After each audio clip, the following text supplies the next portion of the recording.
दोस्तों, क्या आपने कभी सोचा है कि बैंक दर हकीकत पैसे कैसे बनाते हैं? आपने शायद सुना होगा कि नोट छापने का इख्तियार सिर्फ हुकूमत के पास होता है, लेकिन हकीकत में बैंक एक ऐसा जादुई निज़ाम चलाते हैं जिसके जरिए वो खुद से नया पैसा बना लेते हैं, और वो भी बगैर किसी नोट छापे। ये एक ऐसा राज है जो ज्यादातर लोग नहीं जानते, लेकिन आखिर ये कैसे होता है? क्या वाकई बैंक जादुई तरीके से पैसे पैदा कर सकते हैं? चलिए इस राज से पर्दा उठाते हैं। दोस्तों, मेरा नाम है वसी गिलानी और आप सभी को इस वीडियो में खुशामदीद। चलिए एक आसान मिसाल से समझते हैं। फर्ज करें आपने एक बैंक में 1000 रुपए जमा करवा दिए। अब आपके अकाउंट में 1000 रुपए मौजूद हैं, लेकिन क्या आप जानते हैं कि बैंक इस 1000 रुपए को सिर्फ अपने पास रखने की बजाय आगे कर्ज देने के लिए इस्तेमाल करता है। यहाँ आता है रिजर्व रेशियो का कमाल। बैंक कानून के मुताबिक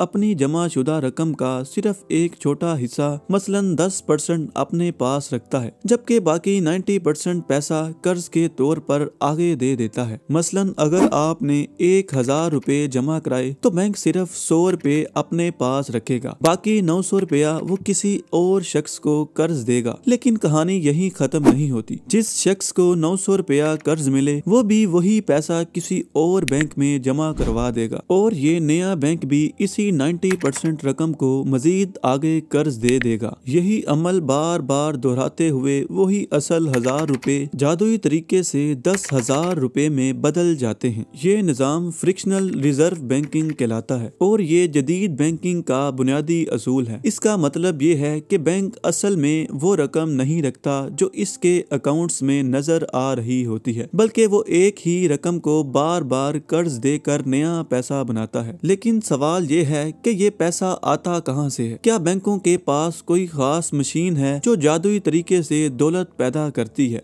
जवाब है नहीं। ये पैसा महज कंप्यूटर स्क्रीन पर नंबर की सूरत में पैदा होता है। जी हाँ, जब बैंक किसी को कर्ज देता है तो वो हकीकत में नया पैसा नहीं दे रहा, बल्कि सिर्फ एक डिजिटल एंट्री कर रहा है जो कि कर्ज के तौर पर वजूद में आती है। यकीनन अब आप समझ गए होंगे कि जदीद माशियत में ज्यादातर पैसा हकीकत में बैंकों के दिए गए कर्जों से पैदा होता है। जब आप घर खरीदने के लिए लोन लेते हैं तो बैंक कोई असली रकम नहीं देता, बल्कि वो सिर्फ एक डिजिटल एंट्री कर देता है कि आपको इतनी रकम दी गई है। जब आप क्रेडिट कार्ड इस्तेमाल करते हैं तो वो पैसा जो आप खर्च करते हैं वो पहले से मौजूद नहीं होता, बल्कि वो भी इसी बैंकिंग सिस्टम के तहत बनाया गया है। मतलब ये कि दुनिया में जितना ज्यादा कर्ज होगा इतना ही ज्यादा पैसा वजूद में आएगा। लेकिन इसका मतलब ये भी है कि अगर कोई कर्ज वापस ना कर सके तो पूरा सिस्टम तबाह हो सकता है। यही वजह है कि बैंकिंग सिस्टम बज़ाहिर जादुई लगता है, लेकिन हकीकत में ये इंतहाई खतरनाक भी है। अगर सब लोग एक साथ अपनी रकम निकलवाने पहुंच जाएं तो बैंक के पास इतनी रकम नहीं होगी कि वो सबको दे सके, क्योंकि ज्यादातर पैसा कर्जों की सूरत में दिया जा चुका होगा। 2008 के माली बहरान में यही हुआ था। लोगों ने बड़े पैमाने पर कर्जे लिए और जब वो वापिस ना कर सके तो बैंक दिवालिया होने लगे, जिसकी वजह से पूरी आलमी माशियत हिल गई। बैंक पैसा बनाने के इस निजाम से बेहद मुनाफा कमाते हैं। वो आपकी जमा शुदा रकम पर बहुत कम सूद देते हैं, लेकिन जब वही रकम आगे कर्ज देते हैं तो ज्यादातर सूद वसूल करते हैं। मिसाल के तौर पर अगर आपने